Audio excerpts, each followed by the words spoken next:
Hello दोस्तों, मैं Amit Kumar dahlia आपका स्वागत करता हूं आपके चैनल शिक्षा के मंच पर।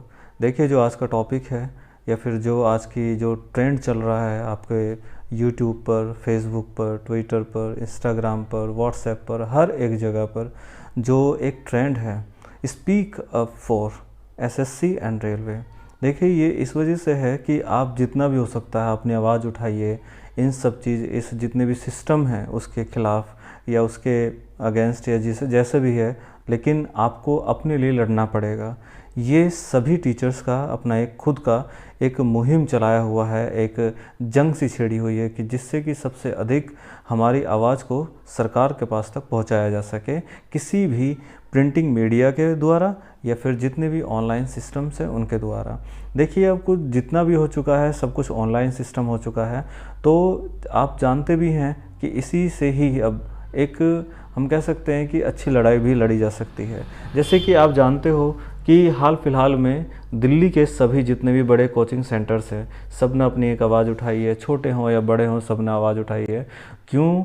वो इस वजह से कि जिससे कि एसएससी के पुराने जो रुके हुए रिज़ल्ट हैं वो सभी के सब निकले, और जो 2019 में भारत सरकार के द्वारा फॉर्म फिल किए गए थे रेलवे के, वो सभी के सब किए जाएं। जैसे कि आपको पता है कि 2.5 करोड़ के आसपास फॉर्म भरे गए थे, जिसका अभी तक कोई अता पता नहीं है।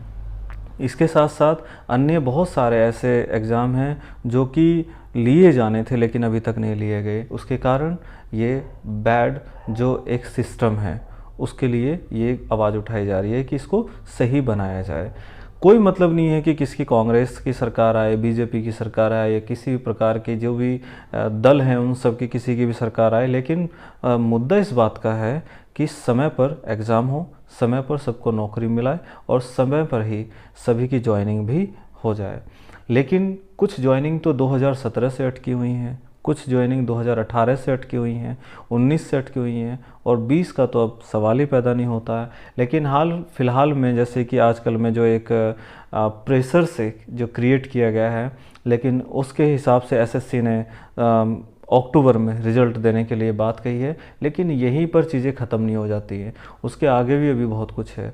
रेलवे जो कि सबसे बड़ा प्लेटफॉर्म है, सबसे बड़ा एक जॉब का प्लेटफॉर्म है, जो कि सबसे अधिक जॉब प्रोवाइड कराता है पूरे भारत के अंदर, उसके द्वारा निकली गई अभी तक कोई भी ऐसी वैकेंसी नहीं है जो पूर्ण रूप से अभी पूरी हो सके।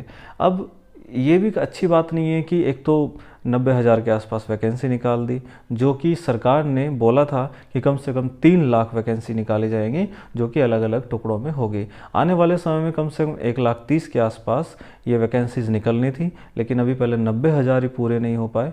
तो ये एक जो सिस्टम है, इसको किसी तरह से, चाहे आपके फोर्स से हो, चाहे हमारे फोर्स से हो, या फिर पूरे भारत के जितने भी युवा हैं उनके फोर्स से हो, पर इसे सही तरीके से करना होगा।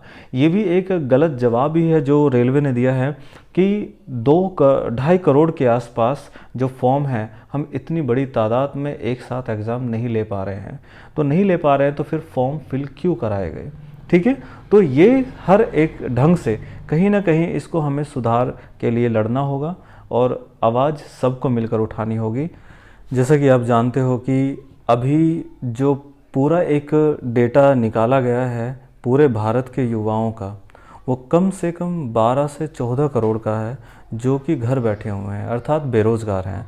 तो देखिए, बेरोज़गारी जितनी तेज़ी से फैल रही है उसके हिसाब से हमें नहीं लगता कि हाँ, सरकार के जो नीतियां हैं वो कुछ अच्छी हैं, या फिर सरकार की नीतियां युवाओं के प्रति बहुत ही ज़्यादा एक अच्छी हो सकती हैं। क्योंकि इस हिसाब से देखने को साफ साफ नज़र आ रहा है कि वर्ष 2017 से और वर्ष 2020 तक अभी तक कोई ऐसे खास कदम नहीं उठाए गए हैं जिससे कि युवाओं को, ज़्यादा से ज़्यादा युवाओं को रोज़गार मिल सके।